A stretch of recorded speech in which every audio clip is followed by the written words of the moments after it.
What's up, y'all? This is your boy Brooklyn Untitled Radio Streetz 993, and I'm here with another collab with my girl Christine B in the building. What's up? Yes, and we got a special guest in the building today, man. We got my boy Brandon T. Jackson. What's up, man? Yo, what's good? What's up, y'all? Woo!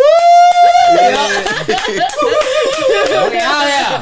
For somebody who didn't have a lot of sleep, he sure got some energy. Yeah, you got the energy. You know, most people, they sit back and they be like, yeah, what's up, my nigga? You like, yeah. Come on, we gotta turn it up or I'm gonna be sleepy. Love this energy. What's going on? But chilling, man. So, you know, we know you here in Nashville for City Winery for your comedy show, man. Is this your first time in Nashville? No, it's not my first time in Nashville. I actually shot a movie called Life of Me out here last year this time. It was called Life of Me. Yeah, it was an indie movie we did with actually my pop's network. It's called Impact Network, and I think it's gonna be on All Black. Okay. You on All Black? Yeah. Yeah, it's gonna be All Black. And then yeah, I think so. Don't quote me. So, but yeah, we did that, and also what else I shoot? I shot Percy Jackson here. Mm-hmm. I did a couple of scenes here, Percy Jackson. And I did a couple things, man. Nashville, I played other clubs. I'm not gonna say the names. I'll be at the City Winery tonight. I ain't gonna say the other club because the other club, yeah, that's another story. Okay. But yeah, we're gonna say this club, City Winery tonight. It's only one show tonight, so I'm excited about that. So yeah, not my first time in Nashville. Loving it. I didn't know that we had all the movies getting shot. Right, here. that's what I'd be cool. Yeah. I'm like, Yeah, huh? Nashville got a little hub for films. Yeah. It's like a nice little, you know, and then I said Trap City here too with Jeezy. I did Trap City with Jeezy too. I forgot about that. Yeah, Jeezy done been here a lot of times for sure. Shout out to Ricky Burchell too, who shot the movie. So yeah. Okay, dope. Now, you know, we know you coming here for your comedy show, right? So let everybody know kind of like how you just got started in stand-up in general. I've been doing stand-up here's the funny, I've been doing stand-up before I was ever an actor. Mm-hmm. And I blew up as an actor, so it's like annoying trying to explain your stand-up career. Right. It's like a reverse thing. You like, I've been doing, and I never stopped. The thing is, all my jokes are back on MySpace now. MySpace is gone, so there's a wrap on that. But I've hosted Chris Brown tours from his first tour to all the, you know, millennial tours. I used to host all those tours. So the reason way I even got in these movies with Lottery Ticket and Road Bounce on these movies coming up was because I was on Comic View when I was younger. I was like the youngest guy on Comic View. It was me and a guy named Lil JJ. We was the youngest two comics coming out, and I blew up fast. And you know, when I get Road Bounce at like 18, you know what I mean? Yeah, so, I was young. Yeah, we was young when we did that. So. And I would always do stand up on the road, but every time I would go do a special and tour, I would get pulled into another movie, which is a blessing. But then I just never stopped touring. So now it's like, you know what? I'm going to put out this special. I don't care. You know what I'm saying? We get like how long I gotta put it because it's just a piece of my art. You know what I mean? And it also keeps me free and being able to say what I want to say too. Okay, I don't like being it. stuck. You know, as an actor, like it's like, you know what I mean? Like when you just an actor, you can't really express how you feel vulnerable wise. Playing a character. You know what I mean? Yeah. Like y'all, you know, it's like y'all, you know, it's like Michael B. Jordan. He can literally not say nothing about Laura Harvey. You know, he can't, you know what I mean? Because when he broke up with Laura Harvey, he came back with Steve Harvey mustache. Y'all saw that, right? Yeah. And then he can't make fun of him. He can't make fun of himself and say that. Because he got to be cool all the time. Mm-hmm. So for me as a comic, I love that I can be cool on film, but then I'm also a regular person on stand-up. All you know right. what I'm saying? Because I have seen that you haven't done like any movies since like 2017. 2017, yeah. Okay, like are you looking to do more or is you just focusing on the comedy I'm working on a movie right now. I just did like 5 movies. They're coming out. So I did like, I don't know if that's up to date. No, I did another movie. I don't know. My last movie I shot was 2000 and right before COVID. 19? 2020. Right after COVID. It wasn't during COVID. It was right before? After. No, my bad. We started it right before, and then we had to finish some scenes when it was after. Okay. So it was 2019, 21. Because we had to, you know, get it together. Yeah, and then I did Life of Me 2022. 2023 I did What else I do? I had a bunch of. I be forgetting I did so many movies sometimes. You and got then, a lot of. Then right now, that resume. In September we got Family Business New Orleans coming out. Okay. That's what that's Invite coming us out. to the movie premiere. That's coming out on Paramount, BET Plus, and Netflix. Okay. So I'm the star of a new show called Family Business New Orleans. The other one is already on right now. If you watch Family Business, it's with Ernie Hudson. Who is on BET right now, and now they're doing Family Business New Orleans. We got everybody on the show. Lita Rashawn, Yvette Nicole Brown. We got Quincy Brown, who's on it. David Banner on it. Orlando Jones is on it. Not Orlando Brown, Orlando Jones. Cause they been, I mean, not no offense. No shame. I'm just saying that people get him mixed up, and Orlando Jones is like a thespian actor, and you say Orlando Brown, you think of skibbity bop bop, skitty beeps. You know what I mean? So we actually gonna be saying lines on the joint. So I'm just like y'all know, cause I would say they see Orlando and they just put them together. Yeah, dope. Now I want to know, what is your worst bomb joke and how did you recover from that? Bomb joke. Yeah, like one that people just looked at you, or they like. I really have never had a bomb joke like that. I just didn't get it. It could be the room. It's not the joke. Sometimes it's not the joke. Sometimes it's just the room. Sometimes. So what was the? Sometimes what just didn't get it, sometimes black people just want you to challenge them to laugh. Sometimes for no reason. Make me laugh. Like no, you laugh if you find it funny. No, if not, I'm still gonna get my check. Right. You know what I mean? I like that. But you've been doing it for so long. Like when you do it for so long, you're like, okay, you know when you're bad, and you know when the audience is being, you know what, like just being. Like I trained in New York. I trained in I did this show in New York a while ago. Yeah, I tell you one show I did in Harlem not too long ago. I just killed it at the City Winery in New York. Murdered the show. Oh my God, it was amazing. Then I went down to Harlem at 3 a.m. at this show from another community. It's our community, but I didn't know it was an adjacent community in our community, if you know what I mean. So it's like it's so ridiculous. So I'm like, I literally get on stage. And I'm like, what's good, yo? Whatever my opening line was, I swear to God, they were like, hey, man, hey, what's up with the jokes? I'm like, nigga, I just said hi. Let's think about New York. I'm like, what's good, yo? They were like, hey, man, that ain't funny. I'm saying hello. Because what it was is in New York, they was waiting on the headliner. I wasn't a headliner, so they literally... They ready to get you out the way. I didn't know it was like 18, 19 comedians before me. So they clapped, like, yeah. And then as soon as I said, like, New York was good. Hey, man, what's good with you being on stage? I'm like, okay. They want you to get to it. But that's New York, though. That's New York. So I never really had, there's no patience in New York at 3 in the morning at a club in Harlem. But if you go at 9 o'clock in Manhattan, you can get a standing O. You know what I mean? So but you get used to that. Like, you might go down to Atlanta, at the comedy theater, get a standing over. You might go to the comedy act, the punchline, and they just staring. It depends on like the crowd and the feeling. It's like music. Sometimes people don't like hearing you right now. Yeah. You know, so you can't really get mad at that. I feel you, because when I be at the festival sometimes and I be waiting on the headliner and we're going through all these artists and then you know that the festivals don't never be on time. Yeah. I be like, man, come on, Red City Girls.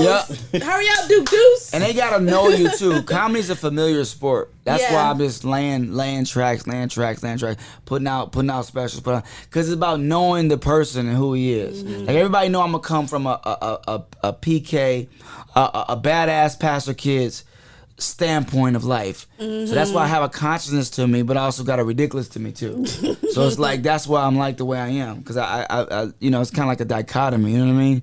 So when you say, you know, that's kind of, but when the more you get to know me, like, oh, I know why he said that. He gonna call out the BS, but he gonna say something funny after. You know what I mean? Conscious comedy, but not too deep.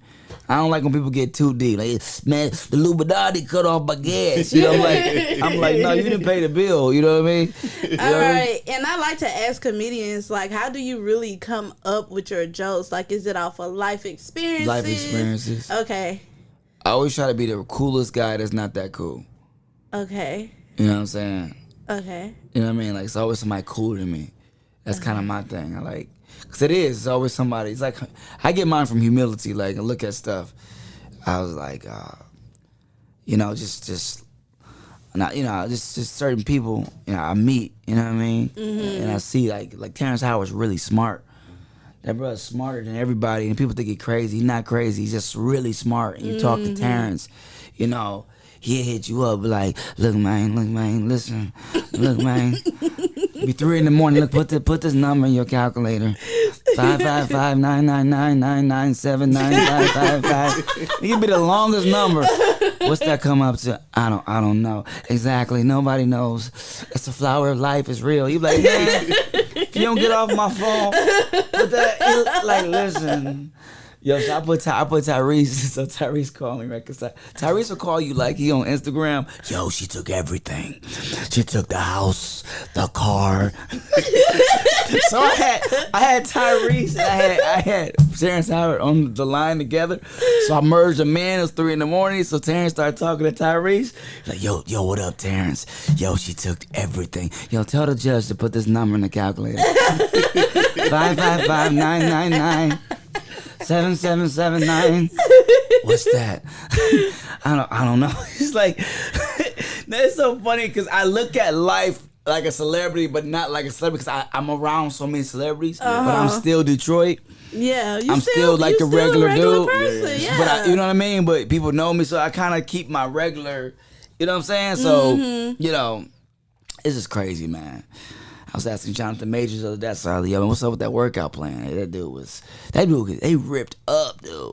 Man, he ripped up, bro. Yeah, bro. I see him. No, he's still, I don't see, this is why I don't like people like, okay, when something happened in the media, people think, you know what I mean? Yeah. Like I don't like that. Like like we gotta love each other through the bad times too. Black folks, we love when something go down, we be like, you know what I mean? So I have a question. So with that, do you think that he has another lane in Hollywood when it comes to coming back? I think we just gotta support our brothers when it comes down to innocence or whatever it is. I mean, I think I support our people in general, whether we praying for them to get better. I think we so quick to beat people down. And not saying if you did something like so ridiculous, I do believe everything that's, deserves some type of judgment. But even in that judgment, let's not laugh at them that they're falling. It's just like, it's crazy. Like, we're the only people I know that do that level of, Trump always trolling Biden, and 50 always trolling everybody too. So 50 don't stop. 50 don't stop. His own lane. So it's like I can't explain it. There is a lane for that, but I don't think as a whole we want to always just beat down our people, man. We got enough to worry about. If somebody is going through their judgment, right? Pray that they, you know what I'm saying, right? That they, that they gonna get better, man. Shoot, that's what I'm about. Cool. And then also, I think you already kind of touched on it, but I just wanted to ask you personally, Katt Williams did the Club Shay Shay interview, and he kind of, he bought you up in a dress, kind of like the whole dress The situation. black people love this dress conversation. So I'm like, it's like so old. Like I said, it's 2011. He brought it back up and I know made what it I'm more saying. relevant. That's I the know, but only issue. that's like a 2011. I said that stuff in 2012. It's 2024. We still talking about this. It's not going away. No, it's not that. But it's like okay. I mean, is a dress thing like a rite of passage for I don't know what it is. How it is. There's no guy that comes to you. Okay, let me put it straight for y'all. Yeah, go ahead. There's nobody that come out the back. Hey man, you want to wear this dress for money? And no one does that. Martin Lawrence come to you and want to do Big Mama's House 3, and you're 23 and you want to make a movie, Martin. Right. It's that simple. It's no. That's what I'm saying. This whole conspiracy thing, and I'm not trying to say there's not powers that be. I haven't met them. If there is, I haven't met them yet. If they have, I didn't know they were that. Yeah. You know what I'm saying? I was literally 23 years old doing a movie. That's it. And then we always say we all love. Okay, how about this? Now I say this to people. We only talk about problems as a people. Katt did that whole interview. He only talked about problems. You know, my family owned the only black-owned faith-based network in the world, and we just switched over to family-based content, and we in 100 million homes. Did you know I own a studio down in Atlanta and Detroit? Okay. And I make my own movies. I got a distribution deal with Tubi, Netflix, and Peacock, and I'm able to produce my own films. Y'all don't even know this, but know why you don't know it? Because no one talks about solutions. Mm-hmm. If I don't like the way my image is being played out, I'm going to do something about it. I'm going to find a financial model, and I'm going to make what I want to see. So stop the white man, nigga, the Illuminati. Stop. Go, you got enough money. They show all these dudes. Katt got enough money to give me a job. Mm-hmm. And I got the scripts before you was winning here, right? Because I'm tired of these excuses with black people. Nigga, the Illuminati cut off I can't breathe. The dress got me out here. I can't. It's over, bro. Mm. Let me show you this. Before y'all look, what am I doing right now? What is this? What am I doing? Words are pretty small. Look like a script. It's like a script. Why are people sending me scripts? Why? Why am I reading and writing scripts all day? Why? What did I tell you when I got off the plane today? What did I say? You had been on the plane writing a script out for a new movie. This is what I do. Mm-hmm. You know what I mean? No one's telling them to write this stuff. I'm going to give you, here we go. Y'all want to go here with it? Go ahead. Here we go. This being filmed? Yeah. Because I know it's going to be on YouTube or whatever. And it's going to be black. Here's the scam of it. Tubi gave us free rights to do anything we wanted to do. Mm. As the black community, since it's the Illuminati, cut off your gas, since it's just some conspiracy, you had a free, you could put any movie up on Tubi. They didn't have Denzel Washington, they had Denzel Washington on that. It's the most bootleg actors. Denzel Washington, he don't say okay, he says yup. He the bootleg Denzel. You got a Tubi version of every major actor. What every movie on Tubi look like now? They had to change the whole thing up. Mm-hmm. If y'all notice, Tubi has changed their whole programming. Why? Mm-hmm. They got people tuning in now. No. Why are they changing it? Because they don't want to be known as a network with what? You know what type of films. But check this out. I'm not down in the hood films. What I'm saying, when we had the power to make our own movies, we still made some stuff that was not empowering to the black community. Mm-hmm. Was that the Illuminati? Nope. So is it the devil or is it us? Y'all making strips. I ain't making no strips. But I get you. No, you see what I'm saying? Mm-hmm. We always want to say it's the white man, is the what if it's us? What if the devil is in us and we need to get him out and just make great movies? Mm-hmm. You know why? Because humans like dark energy, period. That's what it is. And that's why I laugh at it. Not to get too deep, but I'm so tired of the dress conversation at this point because no one's talking about solutions. And every time you bring up a solution, everybody like, yeah, but man, I like the dress conversation better. You was like, I'm with it, but okay, now that we know the problem, Katt. Thank you, Katt. Thank you, Katt Williams, for telling us the problem for 3 hours. Man. Who gonna tell us the solution for 3 hours? I feel that. Right. You right. You know what I'm saying? Like, hey, that I'm good. Okay. and scene. All right. Now I want to know who are your top 3 comedians and why, man? Eddie Murphy, Richard Pryor, Dave Chappelle. Love it. Storytelling style forever. Vulnerability. Regular men that are funny that didn't have to. They have vulnerability, but they also had they had strength in their vulnerability, which was dope. I don't like self-deprecation. It's corny. To me. Yeah. Too much of it. I like vulnerability, but not self-deprecation. It's too. This whole generation loves that. You know, I'm not nothing like comedy. Like beat up on yourself just so I can look humble because everybody's trying to make it comedy. Mm-hmm. You know, that's what everybody kind of. But I like that man, the everyday man type stuff that you go through stuff. You know what I mean? So in the common sense stuff, I just brought up a whole common sense points that no one's thinking about. That's why they can't put me on Club Shay Shay. I would love to go on there. My publicist said. Everybody said his name, Club Shay Shay had him on. Don't put me on there. I know God don't want me to go on there. I would shake up the internet because I would call out everybody. I would call out all the OGs and all the people that's complaining about the stuff that can make a difference. That can invest in young people with lower costs. Bro, your bro make millions and millions of dollars. You don't think he could take $1 million and chop them up into small films of $250,000 each? Since you so mad about the black community is on God, either God's side or the devil's side. Okay, if you're on God's side, then come invest in people that needs that help. Instead of, you know what I'm saying? Yeah, no, that's what I'm saying, bro. That's facts. And then, you know, last question. I want to talk about that. Christine B. I think she got a fun little game for you. Come on. You know, we saw a Bow Wow post the other day about Lottery Ticket 2, man. So what do you think that movie would consist of? I don't know. I got to read the script. You got to read the script? I told Bow I was working on trying to get the rights to it also, because I'm a businessman, too. I was like, Bow, some of the beats, the words I say, yo, man, we should get the rights to the Lottery Ticket, and then, you know, they're coming out. I know he was working with Eric White, too. I guess we was all thinking the same thing. And I'm waiting to read the script. You know what I mean? I'm very picky on what I do now. I just came up with the idea that, man, I'm trying to win awards, man. I'm trying to compete with like top competitors, man. I love the hood movies. I love it, but I want to compete with top competitors, man. As you should. I just don't want to be just doing stuff that don't have no meaning either. Just like, you know what I mean? Alrighty. All right, so this game. Let's go. Although you've been kind of doing it throughout this whole interview, it is an imitation game. So I want you to imitate some of these comedians that I'm going to name. Oh, I don't know. I can't do everybody. Let me see. Well, we'll see. Can you do Chris Tucker? Let's see if I can still do Chris Tucker. What up, man? Almost. My voice got deeper. Damn. I can't cuss, can you? Okay, you stand here. Oh, I'm about to say my line from Lottery. I mean, from you gotta be doing impression of me. Hold on. Here we go. Some. Damn. What did he say? Give me some.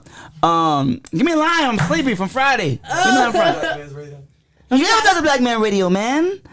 Almost. I used to be able to do him real good. My voice got deeper. I used to be able to. You know, Chris Tucker was my first person that when I came out in Hollywood, who I wanted to be like actor wise. Really? If you notice in Lottery Ticket and Roll Bounce, I was on a version of Chris Tucker. A version. Dang, girl, did those silver drawer explode in your mouth? Oh, I can't even get that item or something like that.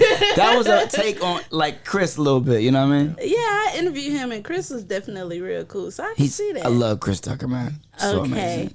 Eddie Murphy. I can't do Eddie. You can't do Eddie? I don't think I can. You can do Katt Williams. I Eddie. I gotta study. I could do Eddie Murphy if I study him. I just never. I can't do his. I know his cadence. Keep together. And, I know his cadence. I'm good with cadences, but I will have to. I gotta get his. I'm not dead on with impressions. I know how to sound like what they're doing with their voice. Mm-hmm. Like Katt is always. He goes from the back of his throat. He's the either you got small or you got big. Either way. You know, he has that, you know, Chris. Oh my God, you got me. It's too early for this. I need some tea. We know. A lot of positive black people in the community. You know, he got that.